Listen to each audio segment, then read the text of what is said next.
படிப்பை தொடர முடியாத காமராஜர் தன்னுடைய மாமாவின் துணிக்கடையில் வேலைக்கு சேர்ந்தார்.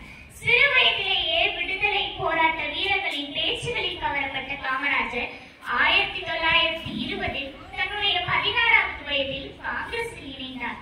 உப்பு சத்தியாகிரகம், ஒத்துழையாமை இயக்கம், வைக்கம் சத்தியாகிரகம் போன்ற பல்வேறு போராட்டங்களில் ஈடுபட்ட இவர் தன்னுடைய வாழ்நாளில் 9 ஆண்டுகள் சிறையில் கழித்தார். காங்கிரசின் முதன்மை பேச்சாளரும் தலைவருமான திரு சத்தியமூர்த்தி அவர்களை தன் அரசியல் குருவாக ஏற்றுக்கொண்டார். இந்திய சுதந்திரத்திற்கு பிறகு 1953ஆம் ஆண்டு முதல் முறையாக முதலமைச்சராக பொறுப்பேற்றார்.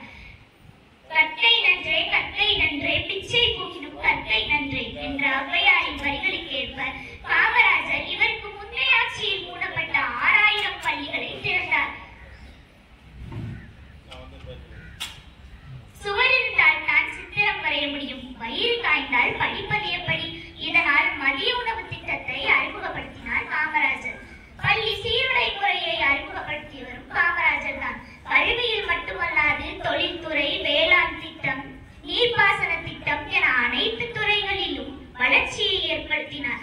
பெருந்தலைவர் காமராஜர் தொடர்ச்சியாக 3 முறை முதலமைச்சராக வெற்றி பெற்றாலும் கூட 1963ஆம் ஆண்டு அக்டோபர் 2ஆம் நாள் காந்தி ஜெயந்தி அன்று தன் பணியினை ராஜினாமா செய்தார். அதன் பிறகு